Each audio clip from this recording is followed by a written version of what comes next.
Voici la Terre, telle qu'elle était il y a 90 millions d'années, lors de la période géologique du Crétacé supérieur. Une époque de réchauffement extrême, où les dinosaures régnaient encore sur la planète. Ils vaquaient à leurs occupations, tout en haut de la chaîne alimentaire, inconscients des changements à l'œuvre.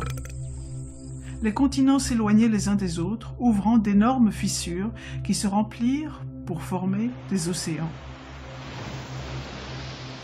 Les algues prospérèrent sous la chaleur extrême, empoisonnant le milieu marin. Elles moururent par milliards et tombèrent au fond des failles. Les sédiments emportés par les rivières recouvrirent les résidus organiques des algues. Avec la pression, la chaleur augmenta, entraînant une réaction chimique transformant ces déchets organiques en combustibles fossiles des hydrocarbures, le pétrole et le gaz naturel. Sur la terre ferme, un processus similaire produisit le charbon. La nature a mis environ 5 millions d'années pour créer les combustibles fossiles consommés en un an. Notre mode de vie moderne dépend de cette ressource fossile qu'un nombre surprenant de personnes imaginent inépuisable. Depuis 1860, plus de 2000 milliards de barils de pétrole ont été découverts. Depuis, nous en avons consommé environ la moitié. Avant d'extraire le pétrole du sol, il faut le découvrir. Au départ, c'était facile et peu coûteux à extraire. Découvert en 1900, Spindletop fut le premier grand champ pétrolier états-unien. Beaucoup d'autres suivirent. Puis, les géologues parcoururent les États-Unis et découvrirent d'énormes quantités de pétrole, de gaz et de charbon. Les États-Unis extrayaient plus de pétrole que tout autre pays, leur permettant de devenir une superpuissance industrielle. Une fois qu'un puits de pétrole commence à produire, son déclin est inéluctable. Chaque puits individuel a un débit de production propre. La production cumulée d'un grand nombre de puits prend la forme d'une courbe en cloche. En général, un pays atteint son pic de production 40 ans après son pic de découverte, pour entrer ensuite dans une phase de déclin définitive. Dans les années 1950, Marion King Hubbert, un géophysicien employé de Shell, prédit que la production de pétrole états-unienne atteindrait un maximum en 1970, 40 ans après le pic des découvertes. Peu l'ont cru. Cependant, en 1970, la production états-unienne atteignit son pic pour ensuite décroître constamment. Hubbert avait vu juste.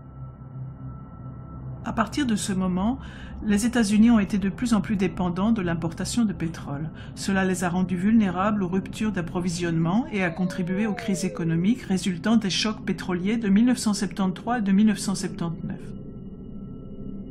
1930 est l'année du pic des découvertes de pétrole aux USA. Ensuite, malgré les avancées technologiques, les découvertes se raréfièrent cruellement. Le champ découvert récemment dans la réserve naturelle Anower en Alaska ne fournirait au mieux que 17 mois de consommation. Même le champ Jack II du golfe du Mexique ne fournirait que quelques mois de la demande états-unienne. Aucun de ces gros gisements ne peut satisfaire les besoins états-uniens. Il devient évident que la production a atteint son pic ou en est tout près. Au niveau mondial, les découvertes atteignirent un pic dans les années 1960. Plus de 40 ans plus tard, la chute des découvertes de nouveaux champs semble inexorable. 54 des 65 pays grands producteurs ont déjà atteint leur pic de production. La plupart des autres vont suivre dans un avenir proche. Tous les 3 ans, il faudrait mettre en production l'équivalent d'une nouvelle Arabie saoudite pour pallier l'épuisement des champs existants. Durant les années 60, 6 barils étaient découverts pour chaque baril consommé. 4 décennies plus tard, l'humanité consomme entre 3 et 6 barils pour chaque baril découvert. À partir du moment du pic de production mondiale, la demande de pétrole dépassera l'offre, le prix de l'essence sera très instable, ce qui aura des conséquences bien plus importantes que le coût d'un plein.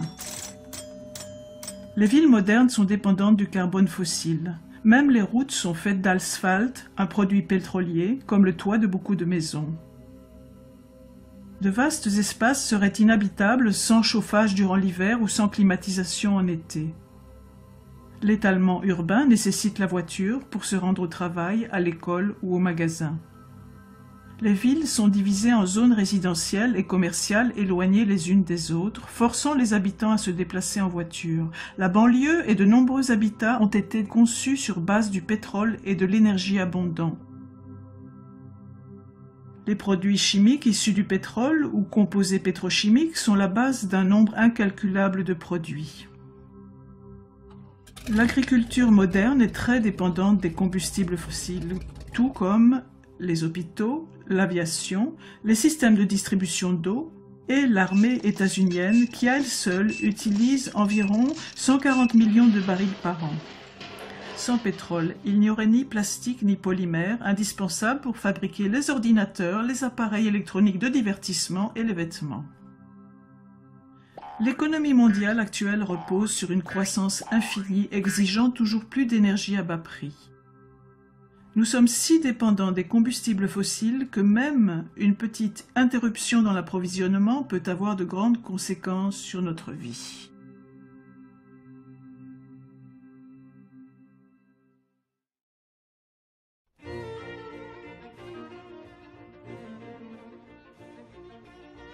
L'énergie est ce qui permet d'effectuer un travail.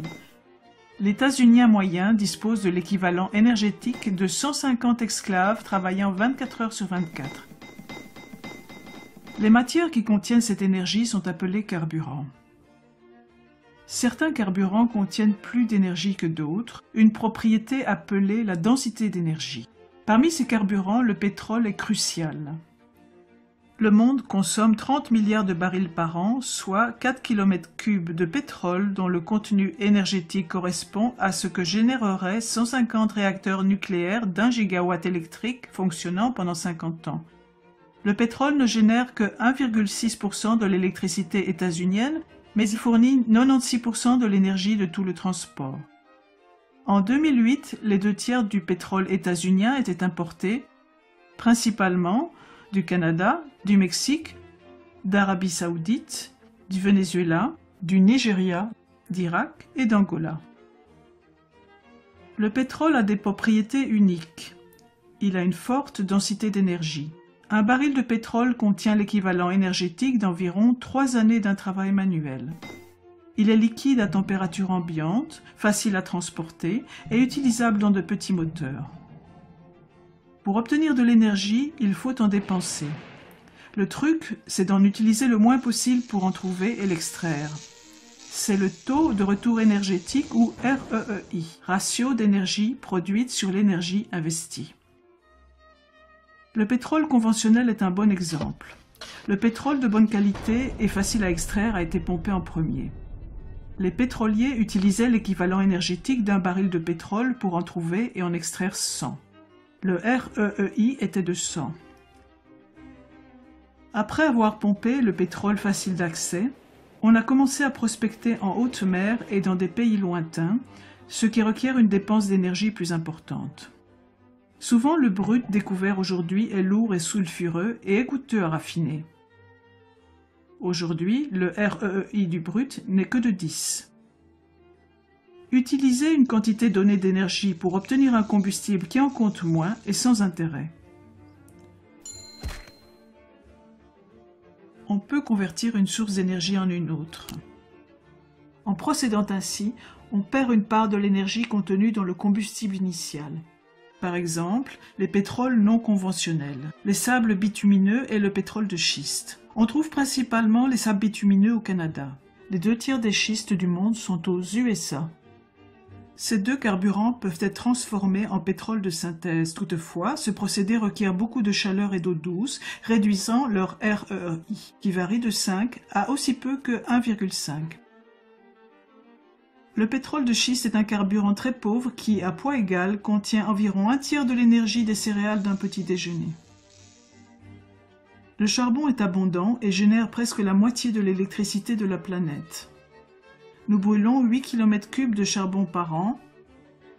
Toutefois, la production mondiale pourrait atteindre un pic avant 2040. Dire que les États-Unis disposent de siècles de charbon est fallacieux, car c'est ignorer la hausse de la demande et la baisse de qualité. L'essentiel de l'anthracite, le meilleur des charbons, a disparu. Reste le charbon de moindre qualité, moins dense énergétiquement. Il n'y a plus de charbon en surface, d'où une production difficile, les mineurs devant creuser plus profond et dans des endroits moins accessibles. Ils détruisent aussi le sommet des montagnes pour atteindre le charbon, provoquant un désastre environnemental. On trouve souvent du gaz naturel près du pétrole et du charbon.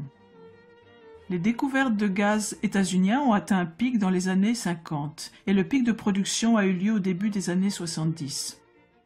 Si on avance de 23 ans la courbe des découvertes, l'avenir de la production du gaz naturel conventionnel états-unien apparaît clairement. Des techniques nouvelles ont permis l'extraction de gaz non conventionnels, comme le gaz de schiste, ce qui pourrait postposer le pic de production. Le gaz non conventionnel est mis en cause pour son exploitation très polluante, son REI insuffisant et son prix élevé. Même avec le gaz non conventionnel, le pic de production mondiale de gaz devrait avoir lieu avant 2030. Il y a encore des réserves importantes d'uranium pour le nucléaire. Remplacer les 10 TWh actuellement générés par les combustibles fossiles nécessiterait plus de 10 000 réacteurs nucléaires. Dans ce cas, les réserves connues d'uranium ne dureraient que 10 à 20 ans. Les réacteurs surgénérateurs à base de plutonium en France et au Japon ont été des échecs retentissants. La fusion nucléaire bute sur des obstacles techniques colossaux. Puis il y a les énergies renouvelables. L'éolien a un bon REI, mais il est intermittent. L'hydroélectricité est fiable, mais il ne reste plus guère de sites propices pour construire des barrages. Les centrales géothermiques courantes utilisent des sources de chaleur proches de la surface terrestre. Ces sources sont relativement éparses. Dans le système expérimental de géothermie EGS, 2 puits sont creusés à très grande profondeur. De l'eau est injectée dans un des puits, capture la chaleur de la roche et remonte ensuite par l'autre puits à haute température. Selon un rapport récent du MIT, cette technique pourrait fournir 10% de l'électricité états-unienne en 2050. L'énergie des vagues est restreinte aux régions côtières. La densité d'énergie des vagues varie d'une région à l'autre. Transporter l'électricité produite par les vagues n'est pas simple. De plus, l'eau salée est corrosive pour les turbines. Les agrocarburants sont produits à partir de végétaux. Le bois a une faible densité énergétique et pousse lentement. L'humanité consomme 15 km3 de bois par an. Le biodiesel et l'éthanol proviennent d'une agriculture dépendante du pétrole. Le REI de ces carburants est proche de l'unité. Certains politiciens veulent convertir du maïs en éthanol. Fournir de la sorte le 10e des besoins états-uniens en essence en 2020 demanderait 3% de la surface du pays. Produire ainsi toute l'essence états-unienne en 2020 nécessiterait qu'un tiers du territoire y soit consacré alors que la surface agricole actuelle n'occupe que 19% du sol. L'hydrogène doit être extrait du gaz naturel, du charbon ou de l'eau, ce qui demande plus d'énergie que ce qu'on en obtient de l'hydrogène. Une économie basée sur l'hydrogène est donc improbable. Les panneaux solaires de la Terre entière produisent de l'électricité comme 2 centrales au charbon. L'équivalent d'environ 2,5 tonnes de charbon sont nécessaires pour fabriquer un seul panneau solaire. Une surface de 360 000 km² de panneaux serait nécessaire pour couvrir la demande mondiale actuelle. En 2007, il y avait environ 10 km² de panneaux. Les centrales solaires thermiques ont un grand potentiel, quoique actuellement il y en ait peu en service. Elles ne conviennent qu'aux régions ensoleillées et nécessitent que de grandes quantités d'électricité soient transportées sur de longues distances. Toutes ces alternatives au pétrole dépendent de machines marchandes au pétrole ou requièrent des matériaux à base de pétrole, comme les plastiques. À propos d'extraordinaires nouveaux carburants ou inventions, posez-vous ces questions. L'invention tient-elle la route du point de vue économique? Quelle est la densité énergétique du carburant? Est-il facile à stocker et distribuer? La source est-elle intermittente ou non? Est-ce utilisable à grande échelle? La mise en œuvre technique pose-t-elle des difficultés? Quel est le REEI? Quels sont les impacts environnementaux? Ne vous laissez pas impressionner par les chiffres. Par exemple, 1 milliard de barils de pétrole ne vont fournir la demande mondiale que durant 12 jours. Remplacer les combustibles fossiles serait un défi monumental. En 2007, 48,5% de l'électricité états-unienne était produite à partir de charbon, 21,6% provenait du gaz naturel, 1,6% du pétrole, 19,4% du nucléaire, 5,8% des barrages. Les autres énergies renouvelables ne représentaient que 2,5%. Peut-on remplacer un système basé sur les combustibles fossiles par un patchwork d'alternatives? Des avancées techniques majeures sont nécessaires, de même que la volonté politique et la coopération, des investissements massifs, un consensus international, une réaffectation des 34 000 milliards de l'économie mondiale, dont les transports, les industries manufacturières et l'agriculture, ainsi que des fonctionnaires compétents pour gérer la transition. Si ces conditions sont réunies, peut-on conserver notre mode de vie actuel?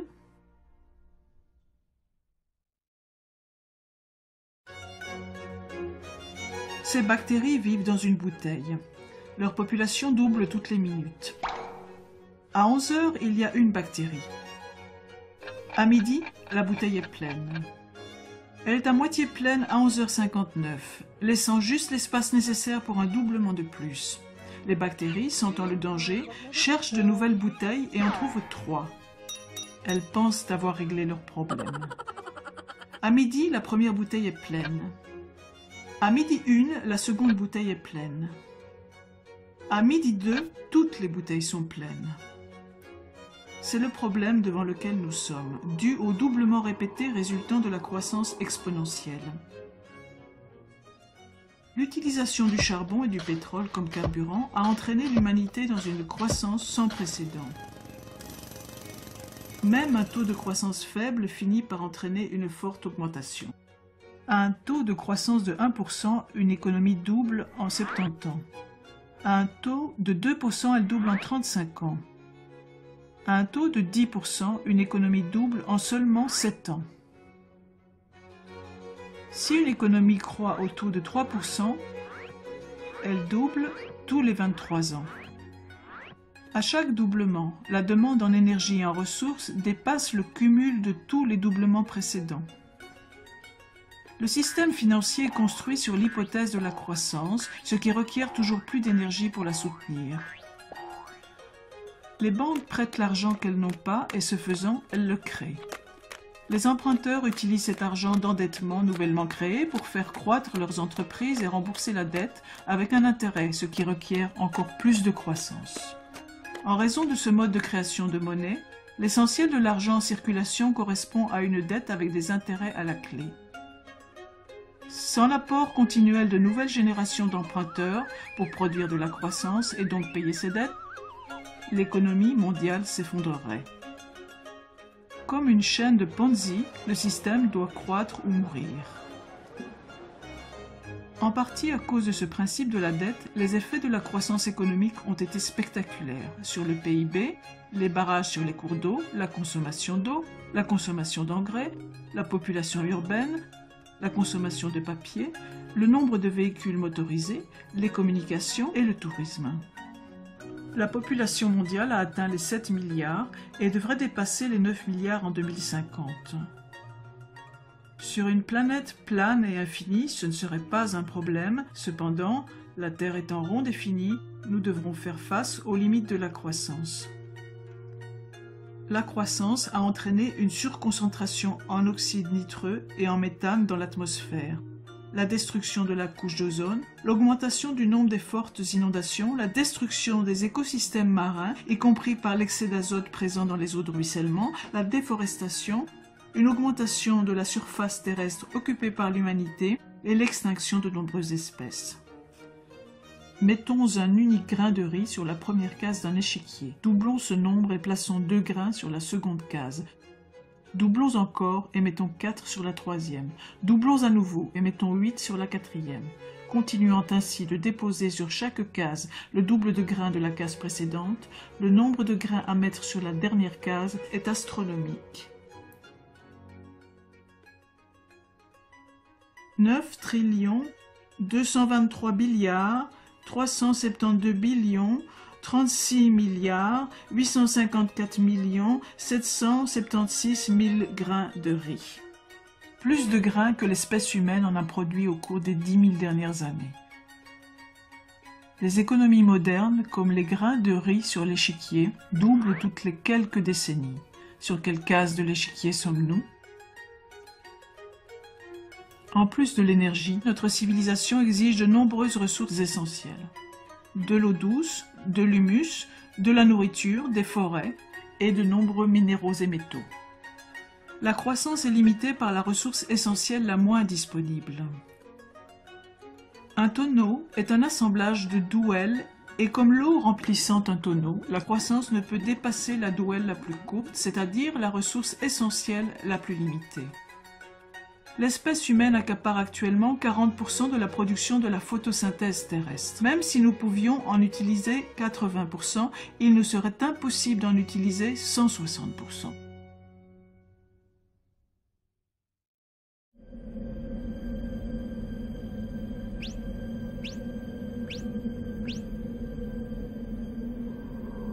L'approvisionnement alimentaire mondial repose fortement sur les combustibles fossiles. Avant la Première Guerre mondiale, toute l'agriculture était biologique. Suite à l'invention d'engrais et de pesticides dérivés du pétrole, la production agricole à l'hectare a fortement augmenté, entraînant une augmentation de la population. L'utilisation d'engrais artificiels a nourri bien plus de personnes que ce qui aurait été possible avec l'agriculture biologique seule. Les combustibles fossiles sont nécessaires pour l'équipement des fermes, le transport, la réfrigération, l'emballage en plastique et la cuisson. L'agriculture moderne utilise la terre pour transformer des combustibles fossiles en nourriture et la nourriture en population. Environ 7 calories de combustibles fossiles sont utilisées pour produire 1 calorie alimentaire. Aux États-Unis, la nourriture parcourt environ 2500 km de la ferme au consommateur. En plus de la déplétion des carburants fossiles, d'autres menaces pèsent sur le système actuel de production alimentaire. Une énergie peu coûteuse, de meilleures techniques et les subventions ont entraîné une importante surpêche. Les prélèvements mondiaux de poissons ont atteint un pic à la fin des années 1980, forçant les pêcheurs à pêcher en eau profonde. L'excès d'azote des engrais fabriqués à partir de combustibles fossiles a empoisonné rivières et mers, créant ainsi d'énormes zones mortes. À ce rythme, toutes les populations de poissons devraient s'effondrer d'ici 2048. Villes et industries sont la source de pluies acides qui vident le sol de ses nutriments essentiels tels que le potassium, le calcium et le magnésium. Une autre menace est le manque d'eau. Beaucoup de fermes pompent l'eau des aquifères souterrains pour l'irrigation. Un aquifère a besoin de milliers d'années pour se remplir, mais peut être asséché en quelques décennies, tout comme les puits de pétrole. Aux États-Unis, l'aquifère géant d'Ogallala a atteint un niveau si bas que de nombreux agriculteurs ont dû revenir à une agriculture sèche, moins productive. De plus, l'irrigation et l'utilisation d'engrais peuvent entraîner la salinisation, l'accumulation de sel dans le sol. C'est une cause majeure de la désertification. Une autre menace est la perte d'humus. Il y a 200 ans, il y avait 1,8 m d'humus sur les prairies états-uniennes. Aujourd'hui, en raison du labourage et de pratiques inappropriées, environ la moitié de l'humus a disparu. L'irrigation favorise le développement de la rouille noire.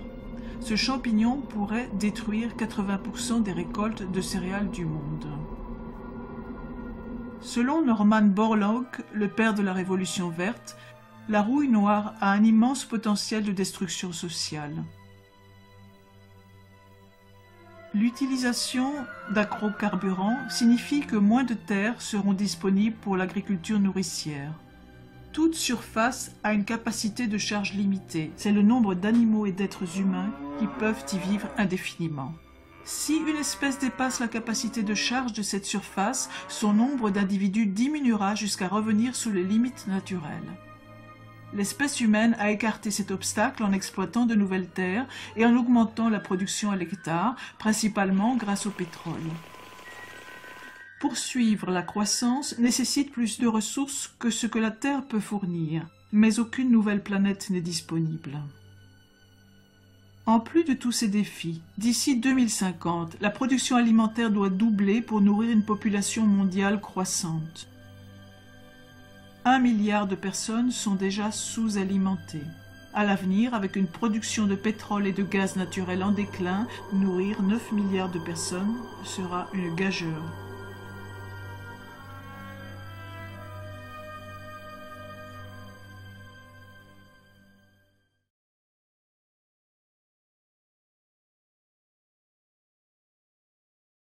L'économie mondiale croît exponentiellement à environ 3% par an, consommant toujours plus de carburants non renouvelables, de minéraux et de métaux.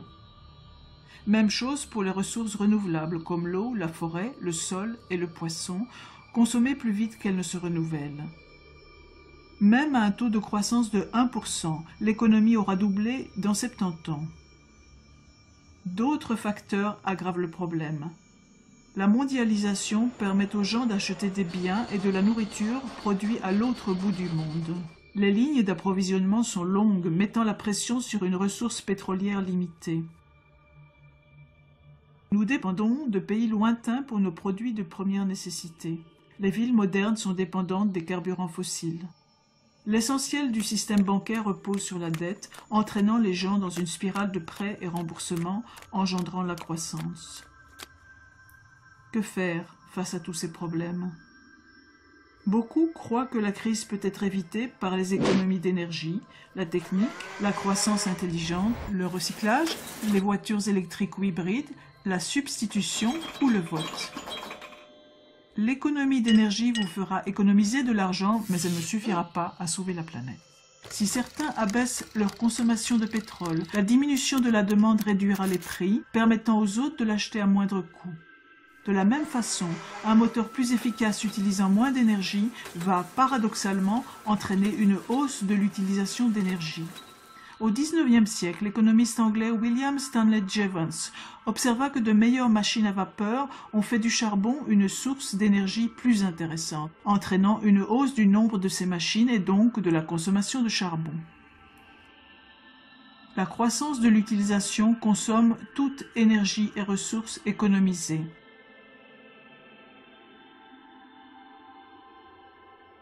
Beaucoup croient que les scientifiques vont résoudre ces problèmes via de nouvelles techniques. Toutefois, la technique n'est pas de l'énergie. La technique peut transformer de l'énergie en travail, mais ne peut pas la remplacer. Elle aussi consomme des ressources. Par exemple, fabriquer un ordinateur nécessite le 10e de l'énergie requise pour fabriquer une voiture. Les technologies de pointe peuvent aggraver la situation car beaucoup nécessitent des métaux rares dont on voit aussi la fin du stock. Par exemple, 97% des terres rares de la planète sont extraites en Chine, la plupart d'une seule mine de Mongolie intérieure. Ces métaux sont utilisés dans les pots catalytiques, les moteurs d'avion, les aimants performants et les disques durs, les batteries pour voitures hybrides, les lasers, les générateurs de rayons X portables, la protection des rayonnements nucléaires, les disques compacts, les moteurs de véhicules hybrides, les lampes à basse énergie, les fibres optiques et les écrans plats. La Chine envisage de restreindre l'exportation de ces minéraux en raison de la hausse de la demande. Le soi-disant développement durable est une illusion car il fait aussi appel, de façon toujours croissante, aux métaux et minéraux non renouvelables, y compris aux terres rares. Le recyclage ne réglera pas le problème car il demande de l'énergie et le processus n'est pas efficace à 100%. On ne peut récupérer qu'une fraction des matières recyclées. Une grande partie est perdue à jamais comme déchet. Les voitures électriques nécessitent de l'électricité. Comme la plus grande part de l'électricité est générée à partir de combustibles fossiles, ce n'est pas une solution. En plus, la fabrication de toute voiture consomme du pétrole. Chaque pneu nécessite à peu près 25 litres de pétrole. En 2010, il y avait environ 800 millions de voitures dans le monde. Au rythme actuel de croissance, ce chiffre devrait atteindre 2 milliards en 2025. Il est peu probable que la planète puisse supporter autant de véhicules, quelle que soit leur source d'énergie. Beaucoup d'économistes croient que le marché libre va substituer une source d'énergie à une autre grâce à l'innovation technique. Toutefois, les principaux substituts du pétrole n'échappent pas aux limites. De plus, passer d'une source d'énergie à une autre nécessite du temps. Le rapport Hirsch du département américain à l'énergie estime qu'il faut au moins 2 décennies pour se préparer aux effets du pic pétrolier. Les problèmes du manque d'énergie, de l'épuisement des ressources, de la perte de l'humus et de la pollution sont tous des symptômes d'un unique problème plus fondamental, la croissance. Tant que notre système économique demandera une croissance infinie, aucune réforme ne sera possible. Dans ce cas, de quoi le futur sera-t-il fait? Les optimistes croient que la croissance durera indéfiniment, sans limite. Les pessimistes pensent que nous allons vers un nouvel âge de pierre ou vers l'extinction. La vérité est peut-être entre ces deux extrêmes. Il est possible que notre société retourne à un état plus simple, dans lequel la consommation énergétique serait bien moindre. Cela signifie un autre mode de vie pour beaucoup, plus de travail manuel, de travail agricole et de production locale de biens, de nourriture et de services. Comment se préparer à un tel futur éventuel? Attendez-vous à moins de nourriture et de biens venant de loin? Redécouvrez la marche et le vélo? Habituez-vous à utiliser moins d'électricité, débarrassez-vous de vos dettes, évitez les banques, court-circuitez la grande distribution, soutenez les entreprises locales, achetez vos aliments directement aux paysans locaux. Pourquoi ne pas remplacer votre pelouse par un potager? Apprenez à conserver vos aliments, envisagez l'utilisation de monnaie locale au cas où le système économique s'écroulerait et développez une plus grande autosuffisance. Ces mesures ne permettront pas d'éviter un effondrement, mais elles amélioreront nos chances dans un futur où l'énergie sera comptée, où nous devrons être plus autonomes, tout comme nos ancêtres l'étaient.